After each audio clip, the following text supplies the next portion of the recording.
Once upon a time, in a land called East London, lived a beautiful, busy princess. She was a savvy and smart princess who didn't have time for nonsense. One day, out of a nearby dumpster, popped a rat king, disguised as a petite East End man, and asked the beautiful princess out. Now, the princess, who was still wary of the male gender, was encouraged to go and let her hair down. Ahead of the first date, he had one small request. Please compliment my brand new outfit, including the shoes. He had brought them specifically to impress her. In fact, he was very good at dress up and brought a new outfit for every single time he saw her, and made sure she knew about it too. The princess was confused.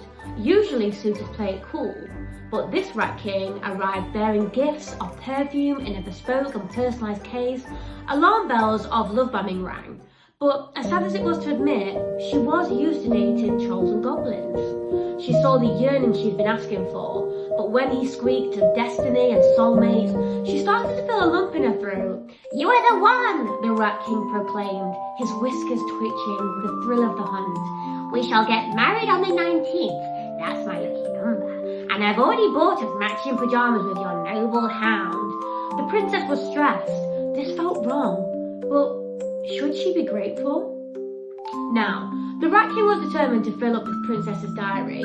Dance, pottery classes, the cube, Maldives. Come with me to Glasgow to get my teeth done. Each proposal had landed before the last one had settled. Then came the invitation for his special event, a big task. Would he win or would he scurry? The princess originally declined. Too soon, she thought, but the rat king said, not to worry, very casual, bring some friends. So Thursday came, and the princess took home two most trusted companions, the Highland seer, sharp-tongued and wise, and the party pixie, bright as a spell and twice as fun. At a tavern called the Dial, the princess was introduced to the rat king's neighbours, business partners, family and colleagues. She rolled her eyes as his friends played wingman. They'd heard so much about her. But then came the shock. She was dragged across the room to be introduced face to face with someone who was certainly not supposed to be there. The rat king's mother. "I thought you was in the Peak District," the princess asked. The mother confirmed she was actually staying with the rat king, but offered to sort something out if the princess wanted to come and stay over. The princess, slightly disturbed, declined. Suddenly, the rat king burst from the communal cubicle, frothing from Coke to cola. "I thought you were clean," the princess asked. The rat king cackled. Nah, that's just what I'm telling the sun." It was past her bedtime. The princess left the rat king and the party pixie to carry on. He scurried straight to the pixie, begging for the manual to the princess's desires. But the pixie politely declined to give up the secrets of her heart. The next day, the princess had a peaceful and productive day. Probably because she didn't hear from the rat king until 7 p.m. when he called to report the party lasted through the night and he made it safely back to the pub. He claimed that his mother had confirmed that the princess was the crown jewel and sent screenshots of the mother asking, "How's my daughter-in-law?" She was the one, and that the wedding was merely a matter of time. The next time they met, more promises were made and the princess's diary grew fuller. He asked to set up fake paparazzi to show her off. But who could possibly care, pondered the princess. He begged her to be his +1 to a finale party, wanting to match so the world could see she was shackled to the king. "But burgundy isn't in my colour palette," she gasped. He promised a 300 quid gown, and the princess, she was interested. Look, the princess likes nice things. They bumped into her Highland seer, who had taken a truth potion and had heard quite enough. She warned the rat king that she was onto him, and though she knew the princess was a catch, she looked at him dead in his beady eyes and asked, why was he doing so much so fast? "We're so similar," he proclaimed. The seer tilted her head in that sweet Scottish way. "Are you though?" The princess was slightly offended. She didn't drink, looked after herself, and lifted weights. So at one last attempt, he promised her he was a nice guy. The princess knew no creature existed, but he swore he would always look after her. The next day, the princess cried tears of guilt. She didn't feel that romantic spark, but she felt she should because she genuinely admired the effort. Something bizarre happened. A royal brunch was being organised, but the rat king, unwillingly to share the princess's diary with anyone else, attempted a coup. He scurried to the party pixie with a bizarre counterclaim. The princess doesn't want to go to brunch. She actually wants to go wine tasting in Essex with me and my rat friends. The pixie blinked, but the princess doesn't drink, and she has a very important guest coming to stay with her at the palace this weekend. Furious that his plan had been foiled, the Rat King stamped his tiny feet. Fine, he would simply crash the brunch himself. But before he hung up, he whispered one last scheme. Shall we hire paparazzi catch us holding hands? Immediately after, he scurried to the princess and blamed the entire paparazzi plot on the pixie. Claimed she was the one making the moves, tried to turn the guardians against each other, but the princess knew her pixie. She saw the rat's whiskers twitching with lies and realised that he wasn't just a love bomber, he was a master of the sewer spin. Then, on a dark Wednesday night, the princess's mirror began to glow with a FaceTime call from a very intoxicated Rat King, energised by more Coca-Cola. He spent the evening parading her through his screen, introducing her to more chums until she was uncertain there wasn't a single soul left in the village who hadn't been told she was the one.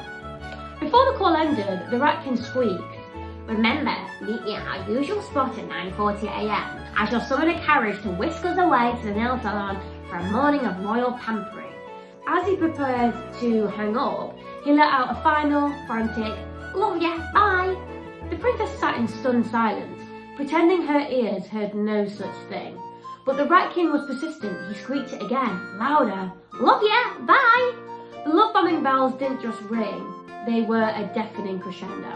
At 1:30 a.m, a final scroll arrived. "Home now, in bed, night babe, kiss."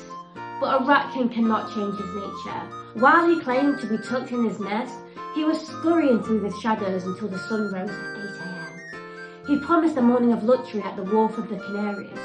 The princess woke early, coiffed and ready. He committed the ultimate sin. He stood her up. Unsure what to do with her good skin and hair day, she contacted the fairy godmother at the salon. "My dear," the godmother said with pity, "there is no booking. The Rat King didn't spend a single gold coin." The princess stood in the cold, realised her crown was slipping, straightened it. She didn't cry, she didn't scream. She opened her royal ledger and wrote out a grand invoice for her wasted time. He vanished into radio silence, hiding into the shadows, too much of a coward to face the light of her logic. She said to herself, he's got 3 sunrises to apologise before she casts a spell. When the suns rose and fell with no word, she flicked her wrist. The spell of blocking was cast. The Rat King was banished. His name vanished from her grid. His voice was muted from her world. But he was a rat, and rats find cracks. He crawled into the brunch group chat with a single scroll. "Oh, woe is me, a tragedy. My cousin died. I went west." This cousin did not exist, and the princess was ready. She summoned the spirit of the great Sir David Attenborough and performed a public autopsy of the Rat King's lies. The princess had receipts. She stood tall and asked the questions that turned his fur grey. Did they die before or after you lied about being in bed at 1:30 a.m? Did they die before or after you stayed out till 8 a.m? Did they die before or after you were at this watch party at the Dial the same day you stood me up? And did they die before or after you found the energy to post 3 reels, remove our collab from your grid and lurk on every one of my stories without one word of an apology? The Rat King had no answer. He realised his matching pyjamas and his mother's approval could not save him from a woman who knows how to use a calculator and a block button. The princess walked away, head held high. She hadn't lost a king, she had simply cleaned her palace of a pest. And for the Rat King, he slunk back into the shadows, found a new outfit, found a new audience, kept himself busy by going on podcasts giving advice about addiction, even though his own recovery was nothing but a web of lies, forever running from the woman who was too bright to be caught in a sewer. The end. Now, moral of the story, don't waste my time. Like it?